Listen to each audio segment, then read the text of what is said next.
Ito na naman ang mainit na balita mula sa mundo ng politika. Kumakalat ngayon sa social media ang umano'y audio recording kung saan di umano'y maririnig si President Kuting ng Norte Jr. na nagbibitiw ng banta sa buhay ni Vice President Sara Duterte. Ang naturang audio clip ay agad na umani ng matinding reaksyon mula sa publiko, lalo na sa mga taga-suporta ng dalawang leader. Ayon sa mga ulat, ang audio recording ang unang lumabas sa isang hindi kilalang social media account nitong nakaraang araw. Sa clip, isang boss na sinasabing katulad ng kay PBBM ang naririnig na nagbabanggit ng mga salita ng pagbabanta, ngunit wala pang kumpirmasyon kung totoo nga ito o edited lamang. Agad namang nag-viral ang nasabing audio at naging trending topic sa iba't ibang platform. Sa gitna ng kontrobersya, naglabas ng pahayag ang Malacanang na mariing itinanggi ang anumang kaugnayan ng Pangulo sa nasabing audio. Ayon sa tagapagsalita ng palasyo, ito raw ay isang desperadong hakbang ng mga nais sirain ng pagkakaisa sa pamahalaan. Samantala, nananatiling tahimik ang kampo ni VP Sara, ngunit ayon sa ilang insider, ikinagbigla raw ito ng Vice Presidente. Patuloy pa rin iniimbestigahan ng mga otoridad ang pinagmulan at pagiging lehitimo ng audio recording. Hinimok ng mga opisyal ang publiko na huwag basta-basta maniwala sa mga kumakalat online hanggat wala pang opisyal na kumpirmasyon. At yan nga ang mga balitang ating pagkakatutukan, at kung bago ka pa lamang sa aking channel ay huwag kakalimutang mag-like, share and subscribe para updated ka sa aming mga bagong balita dito sa Tatak Pinas.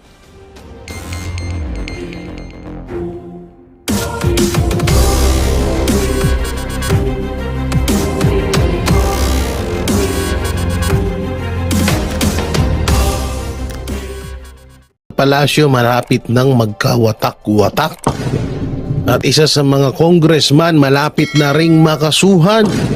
At ito si Marcos Jr., Martin Romualdez at iba pang mga pasimuno dito sa BICAM report ay malapit na hong husgahan or malapit na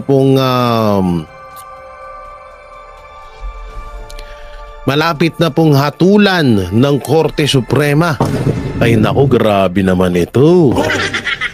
Grabe si. Mukhang patindi ng patindi ho yung mga nangyayari ngayon. Oo, eto nga nung Stella Kimbo at mga nag-fill up sa blank item sa 2025 budget pinapaharap sa korte. Paktay na. Pinapaharap na, hinahanap na guys. Eh naku po, paktay kayo diha. Paktay talaga kayo, diha. Ang hirap nito, no? So grabe talaga to. Alam nyo, matagal-tagal at ginawan ho ng administrasyong Marcos ng kung ano-anong alibay or kung ano-anong issue, palabas na issue para lang matabunan etong tawag dito, itong BICAM report na merong blanco po na pinirmahan po ng mga tulongges. Oo. At buti nga kamo ito ay yung Korte Suprema ay talagang pumapanig sa katotohanan. At ito nga mukhang pinapatawag na nga at mga bali-balita na parang nagkakaturuan. Uy, ano yan? Bakit ako nadamay dito? Uy, ganito, ganyan. Ba't ako yung nasisisi dito? Bakit ako yung nasisisi? Ba't ako yung nadadamay? Ganun. Oo, may mga ganyan-ganyan daw na usapan ngayon. Kasi nga, alam naman na natin na itong si Stella Kimbo ay pinalitan niya lamang si Saldico sa kanyang posisyon. At ito nga ay isa rin po yan si Saldico sa mga mananagot ho dito sa BICAM report na ito. Ito po, dapat nyo ho itong ma-share. Dapat nyo itong maipakalat sa mga social media platform para ho mapanood pa ng iba pa nating mga kababayan. So na ho natin patagalin. Ito po ang balita by Attorney Rodriguez. Yan. So panoorin ho natin. It's very specific din yung kautusan. Dapat magpunta doon si Marikina Congresswoman Stella Kimbo at yung kanyang mga itinuturong miyembro ng Technical Working Group ng Senado at ng mababang kapulungan dahil yun ang kanyang itinuro na ipinagkatiwala na raw nila ang paglagay ng halaga dyan sa mga blanco sa Bicameral Conference Committee report.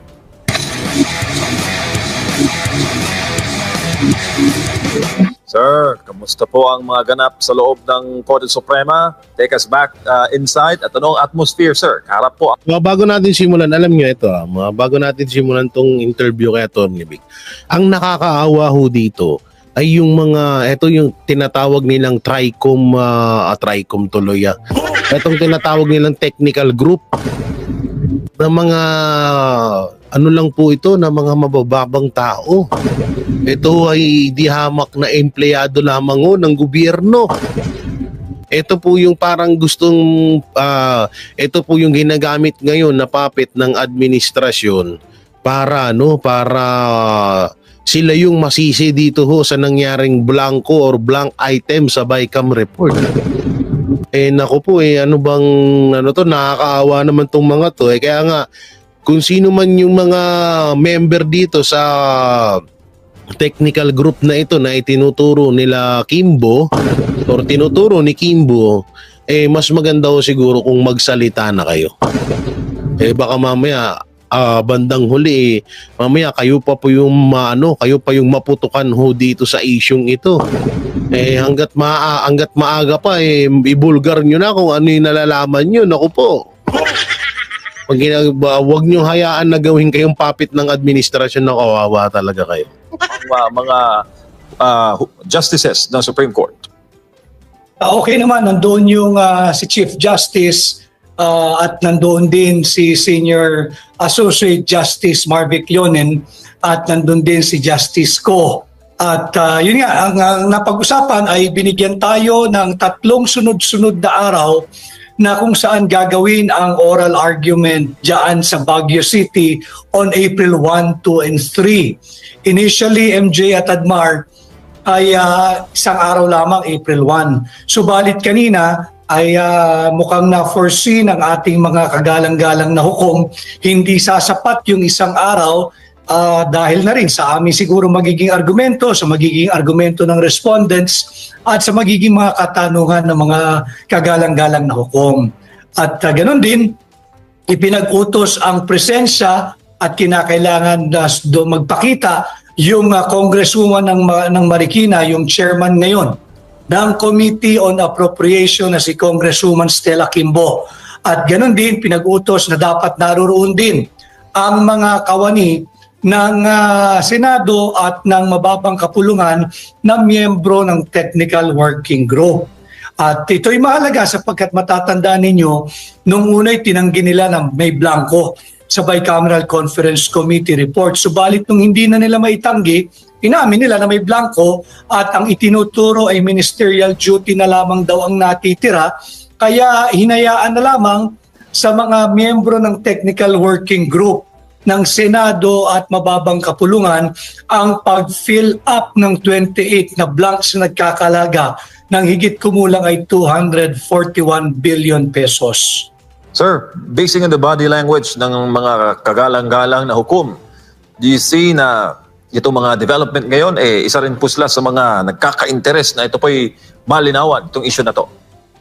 I think to be fair to everyone, even most especially to the honorable justices, I think lahat ng Pilipino na nakakaltasan tuwing kinsenas at katapusan sa kanilang sahod bago pa nila ito nahahawakan dahil nga mandatory members at may mandatory contribution sa PhilHealth ay interesado sapagkat sinasabi na yung mandatory deduction na yan sa ating mga sahod ay inilalagak para pondohan yung PhilHealth tapos binigyan ng zero funding for 2025. Siyempre, MJ, kahit kayo ni Admar, magtatanong, nasaan yung binabawas yung sa amin tuwing kinsenas at katapusan? Akala ko ba mapupunta sa PhilHealth? Bakit zero funding ang PhilHealth ngayon 2025?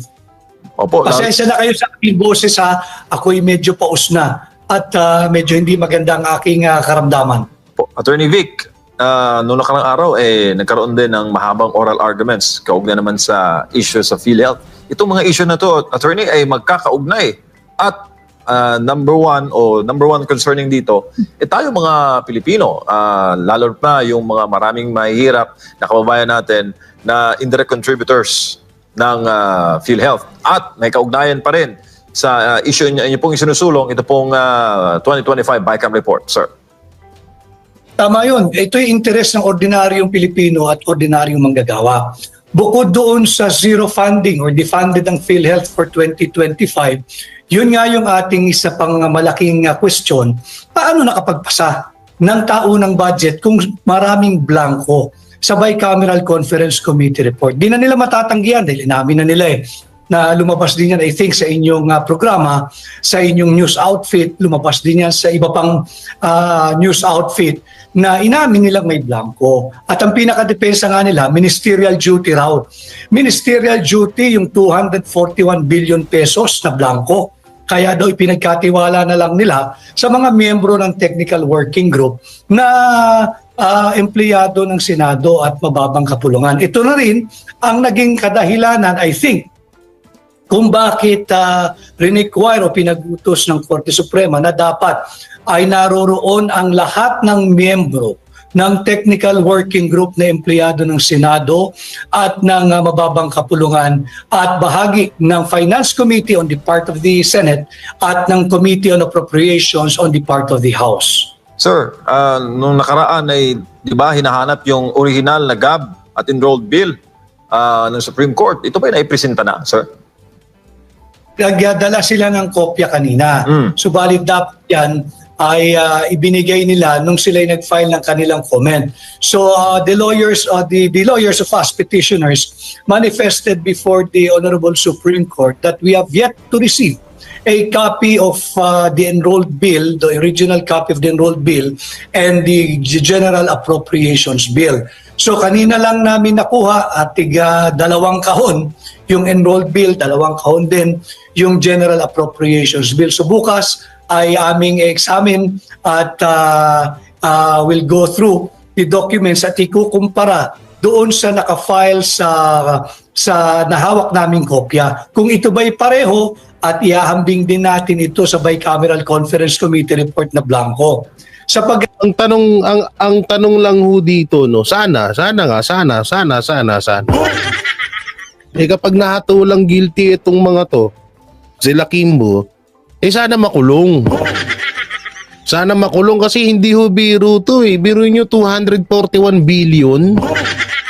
Sana yung magiging kahinatnan nito, no. Ang masakit dito baka yun na nga parang hindi sila natatakot na maging tawag dito maging maanuan sila mapatawan sila, no, mapatawan sila ng or maaakusahan sila ho dito or tinatawag na maaprubahan nga talagang mapatunayan na may nalabag silang may pagkakasala ho sila dito sa BICAM report na ito, dapat to makulong sila. Hindi po pwedeng yung na-convict nga sila or tinatawag na tawag doon yung parang nahatulan sila dito sa BICAM report na to, maganda kung makulong sana. Ang pangit naman nito kung nahatulan na nga tapos pag-alagala pa rin niya sa gobyerno, wala din. 'Di ba? Yun din sana kasi tignan nyo na lang ha, eto na lang. Si Franz Castro convicted. 'Di ba? Pero tignan nyo na convicted na yun ha. Pero pag-alagala sa pag-alagala sa gobyerno. So wala din. Halimbawa na maanuhan sila dito, wala din.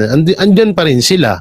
Ayun yung pinakamasakit sa Pilipinas na kapag ikaw ay makapangyarihan, may impluwensyang nilalang na nabubuhay dito sa Pilipinas, ganito ang nangyari. Kahit gaano kalaki ang kahit gaano kalaki ang sala na ginawa mo sa Pilipinas, pag mapera at makapangyarihan ka, malaya ka pa rin.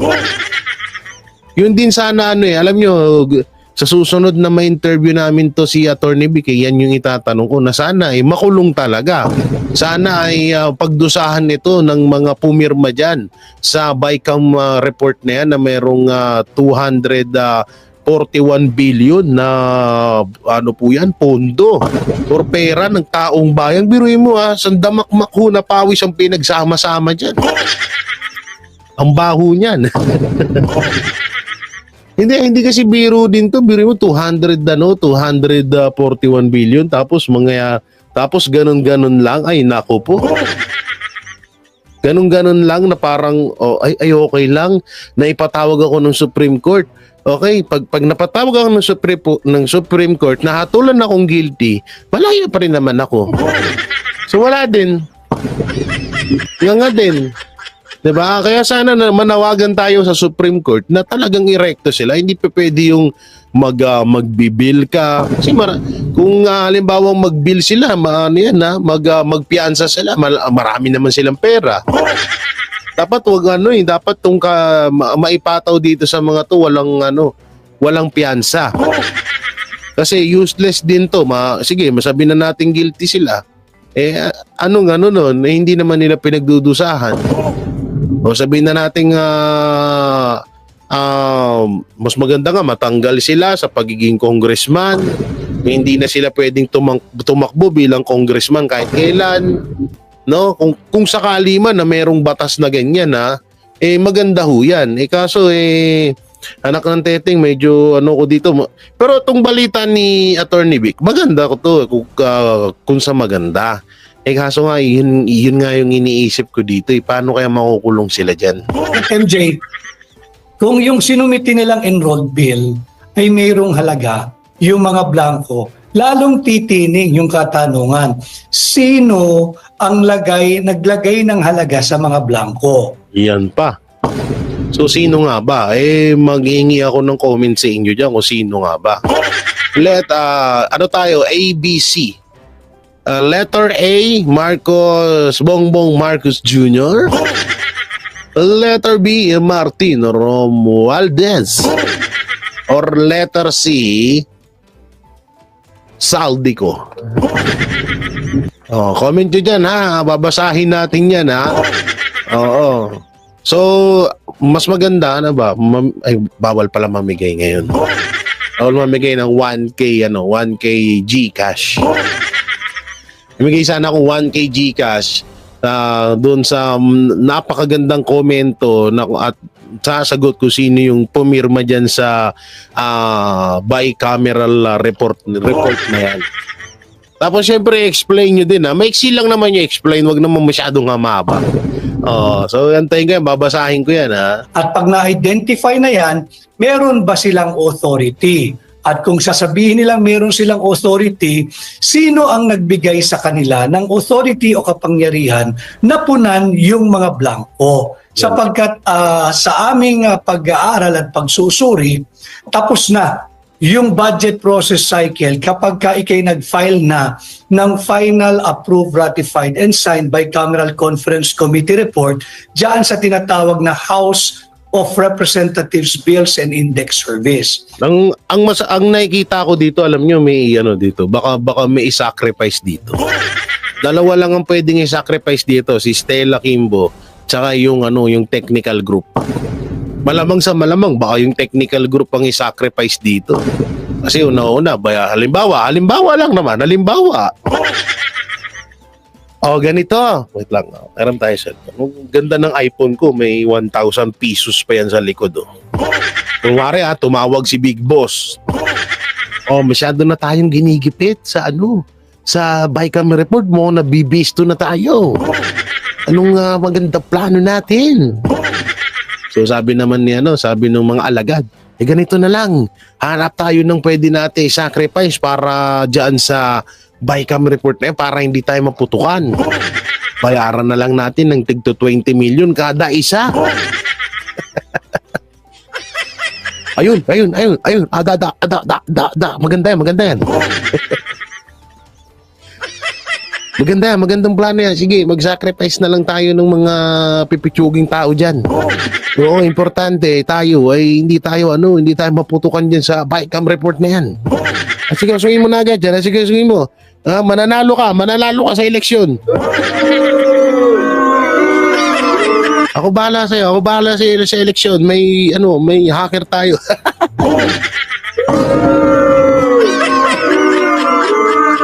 Ayun yung masama doon. Oo, ayun yung masama doon na biglang alam niyo may isa-sacrifice. O sabihin na lang halimbawa yung technical group, sabihin ng technical group na kami po talaga naglagay niyan eh. So sino nag-utos? O yun. So kung sino yung pinaka-leader doon sa technical group, ayun yung doon. So halimbawa lang naman ito. No, sasabihin nila yung leader ho namin, yung leader na-opera na ng 20 million. Oo, gasino na yon. Halimbawa, sa simpleng mamamayang Pilipino, 10 million to 20 million, napakalaking pera na ho nun. Oo, napakalaking pera na nun. Kaya alam naman natin kung yung 'di ba ginagastusan nga ginagastusan nga yung Congress ng 150k 150 million kada isa ito pa kayang kaya nga sana nananawagan ho tayo dito sa technical group na ngayon pa lang umaksyon na kayo kasi mamaya na natatakot ho kami sa kalagayan nyo kasi nga baka mamaya gamitin kayo dito sa BICAM report na ito. Dahil ito obvious naman na hindi na sila magkaugaga dito sa nangyayaring issue na to. Kung ano-ano na yung issue na inilatag nila, hindi pa rin makalimutan ng taong bayan. Dahil nga sa mga vlogger na katulad namin. Kaya nga G si Barbers Pero may ibang video tayo kay Barbers mamaya. Okay, Pag na-file mo na dyan, wala nang galawan, wala nang burahan, wala nang amendments. Ang natatanging gagawin na lamang ay printing ng enrolled bill. Kaya dyan namin iambing, yan ang halaga o value sa amin. Kaya hiningi namin yung kopya ng enrolled bill at saka nitong General Appropriations Bill. Opo, sir, may mga lumalabas kasing report na humingi sila ng extension to produce yung original GAB at enrolled bill. Totoo ba ito, sir, sa inyong pagkakalam? Humingi sila na extension. They filed the extension Friday afternoon, late afternoon of Friday, just before the following Monday's deadline. So humingi sila na extension of time na mag-file ng comment.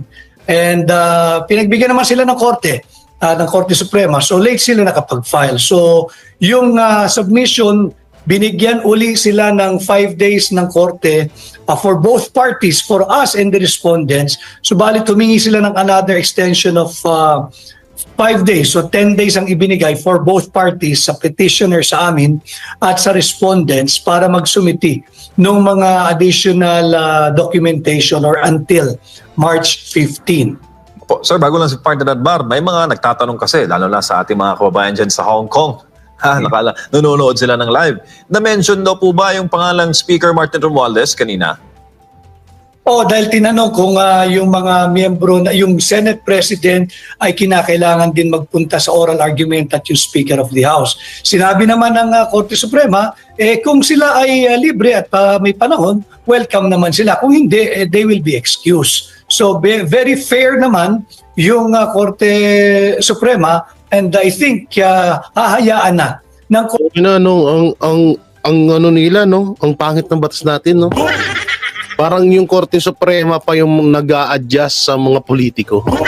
Kasi dito linaw kapag pag medyo hindi sila busy, pumunta sila. Pag medyo busy sila, edi magano kasi sila ng excuses letter. Ang ang pangit talaga ng batas dito sa Pilipinas. Kaya kailangan talaga maihalal natin yung 9 na PDP laban at lalong-lalo na si Pastor Apollo Kibuloy. Dahil tawag dito, yung alam nyo yung 70 plus na hinahandang mga kaso na ipapasa ni Pastor Apollo C. Kibuloy sa Senado talagang napakaganda at talagang yun talaga ang kailangan dito sa Pilipinas. Ang masakit dito yung Congress, gusto nilang pagmukain na sila ang karapat-dapat na paniwalaan sa COA at sa Supreme Court. Etong mga politiko, kasama na pala yung Congress na yun. So ganun yung nila, ganun yung parang gusto nilang iparating sa taong bayan na Supreme Court ka lang, Korte Suprema ka lang, politiko ako.